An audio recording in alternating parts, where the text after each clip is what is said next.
Oke, Tribuners, alhamdulillah kita lanjut lagi dalam pembahasan kita keutamaan Muharram dalam serial Khazanah Islam Tribun Timur. Sebelum kita lanjut dari pembahasan dari Kamus, saya akan tunjukkan kepada Tribuners ayat Al-Quran yang saya bacakan tadi. Saya tadi agak lupa surah dan ayat berapa tadi. Beliau ingatkan kita kalau ayat yang saya bacakan tentang penciptaan bulan dan langit dan bumi itu ternyata dalam surah At-Taubah ayat 36. Jadi ini ayatnya. Surah At-Taubah ayat 36 artinya ayatnya dan terjemahannya. Inna iddatas syuhuri indallahi 12 fi kitabillah yauma khalaqas samawati wal ardh minha arba'atun hurum. Jadi minha bukan minhum karena ini muannas. Minha arba'atun hurum zalika dinul qayyim fala tatlimu fihi anfusakum faqatilul musyrikina kaffa kama qatiluna kaffa wa alam annallaha ma'al muttaqin. Jadi terus bisa lihat sendiri langsung dalam Al-Quran surah Taubah atau surah ke-9 ayat ke-36. Baik, kita lanjut tentang Muharram. Kamus kita kenal dalam Islam ini kan ada berbagai macam cara pandang. Ada cara pandang yang kemudian melahirkan yang disebut Sunni, kemudian ada tata cara berperilaku dan berpikir dan memandang syariat Islam itu hingga lahir kemudian disebut sebagai Syiah. Bagaimana pandangan mereka tentang Muharram itu, Pak? Kalau kita berbicara tentang Sunni dan Syiah dalam perspektif Muharram, khususnya pada Asyura, memang terjadi cara pandang yang berbeda. Ya. Ahlus Sunnah wal Jamaah atau yang lebih kita kenal sebagai kaum Sunni, menyambut Muharram dengan kegembiraan dan kebahagiaan, dengan dasar kegembiraan dan kebahagiaan, dengan dasar bahwa terjadi banyak penyelamatan pada 10 Asyura itu. Sementara kaum Syiah, saudara kita Muslim Syiah, memandang 10 Muharram sebagai duka cita. Oleh karena syahidnya Sayyidina Husain alaihissalam, Cucu baginda Rasulullah sallallahu alaihi wasallam. Pertanyaan kita, apakah Sunni, kaum Sunni tidak berduka atas syahidnya Imam Husain? Kaum Sunni juga berduka. Cuma mereka kaum Sunni mengapresiasi duka itu secara proporsional. Mereka berduka, tapi tidak pada batas sampai pada pengkafiran.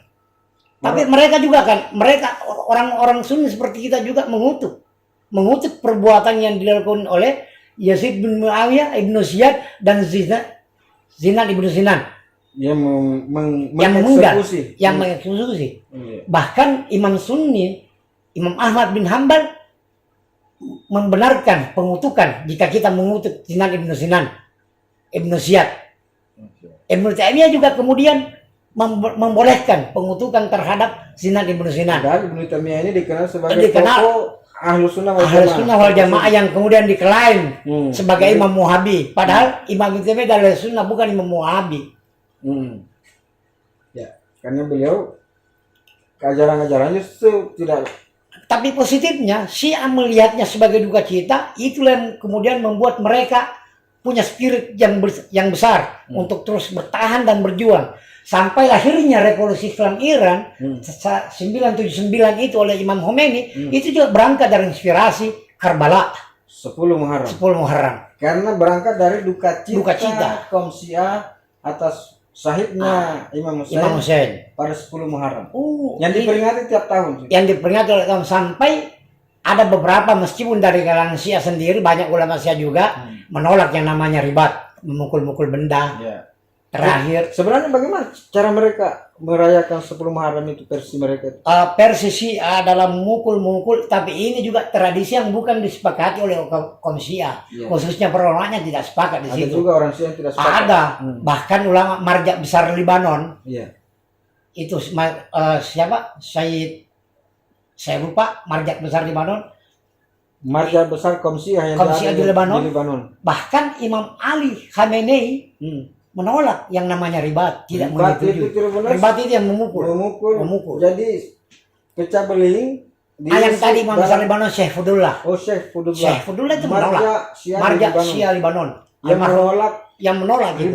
Ribat. Jadi ribat itu benda-benda keras atau pecah beling dimasukkan dalam kain, kemudian kain itu digulung-gulung baru dipukul-pukulkan di badan kita sampai menetes darah, keluar darah dari sekujur tubuh, itu yang disebut ribat. Kenapa ada seperti itu? Ya, mereka itu adalah bagian ungkapan penyesalan, ekspresi kecintaan dan menyesal mungkin kenapa harus tidak hadir, kami tidak hadir pada waktu itu. Andai kata kami hadir, mungkin kami ikut. Mereka ingin lebih merasakan penderitaan Imam Husain, cucu Rasulullah, dengan mengeluarkan berdarah seperti itu. Lalu kembali kita dalam perspektif Sunni. Ya. Kenapa Ahlus Sunnah bergembira? Bukan bergembira karena syahidnya Imam Husain. Nah, ini kan sebenarnya ada dua masalah besar yang kalau dilihat sepintas lalu sangat bertentangan. Syiah berduka, menyakiti diri. Sunni bergembira. Makan-makan. Kumpul-kumpul makan-makan. Nah, bagaimana pandangan Sunni terhadap syahidnya Imam Husain? Sunni justru melihatnya bahwa Imam Husain itu adalah hari kemenangannya yang terbesar saat syahid, karena beliau diangkat derajatnya oleh Tuhan dengan jalan disahidkan. Kita kan selalu berdoa, Jadi perilaku Imam Husain dalam ibadah, dalam akhlak, dalam segala hal keteladanan hampir-hampir sampai di puncak. Padahal Allah Subhanahu wa taala sudah menutup para nabi dengan hadirnya Rasulullah sallallahu alaihi wasallam. Makanya satu-satunya jalan dengan izin Tuhan, dengan kehendaknya Tuhan, dia disahidkan. Jadi dia dimuliakan, dia diselamatkan. Jadi syahidnya Imam Husain mungkin hanya pandangan dunia kita melihat bahwa beliau menderita, beliau meninggal. Tapi Sunni melihat hikmah di balik itu. Dengan syahidnya Imam Husain, sehingga tinggal ada turunannya yang ke Iran itu adalah Ali Zainal Abidin, Imam Ali Zainal Abidin As-Sajjad. Ada anaknya Imam Husain namanya Sukainah, Sayyidah Sukainah. Itu kawin mawin, akhirnya berketurunan, akhirnya Islam sampai melebar. Islam menyebar sampai ke Indonesia, dan itu yang kita kenal sebagai Habaib. Kaum Habaib itu adalah keturunan Rasulullah dari Imam Husain. Satu-satunya Rasulullah yang hidup melalui jalur Imam Ali Zainal Abidin, turun ke Imam Al-Bakir radhiyallahu anhum, turun ke Ja'far Az-Sadiq, turun ke Musa Qasim, saudaranya Ali Al-Uraidi, Ali Al-Uraidi Isal Muhajir, sampai kepada habaib yang ada di dunia saat ini, Nusantara. Habib Rizik, ya juga, Quraisy Shihab, habaib semua. Bahwa mereka punya cara pandang yang berbeda tentang pemerintahan, itu urusan mereka. Nah, jalan mereka adalah habaib, dan ini banyak terinspirasi dari syahidnya Imam Husain. Ya, mereka para habaib wajib kita cintai. Walaupun kadang kita berbeda dalam pandangan. Kita bisa saja berbeda pandangan kita dengan para habaib, tapi kita tidak bisa membenci para habaib. Nah, sekarang mungkin ada jurnalis kita yang bertanya, kalau mereka mau merayakan 10 Muharram, sebaiknya mereka apa yang harus dilakukan? Sebaiknya puasa Tasu'ah dan puasa 10 Asyura. Bagi yang berkemampuan, sebaiknya sedekah. Tapi ingat, sedekah yang paling mulia didahulukan pada 3 hal. Sedekah kepada orang tua sendiri, sedekah pada keluarga yang jauh, yang miskin, dan sedekah pada tetangga yang kurang mampu. Jadi kita jangan juga karena semangat bersedekah, kita bersedekah sembarangan aja, pahala enggak. Dahulukan dulu 3 ini. Orang tua kita, saudara kita yang jauh, yang kurang mampu, dan tetangga kita yang kurang mampu. Ya. Kalau mau puasa itu seperti apa, Mas? Apakah ada niat-niat khusus? Ya, saya berniat puasa Asyura. Saya berniat puasa Asyura karena Allah. Saya berniat puasa Asyura. Dan selanjutnya seperti yang lain. Dan saya kira kehebatan Muharram ini karena tidak ada perbedaan pendapat, Mas.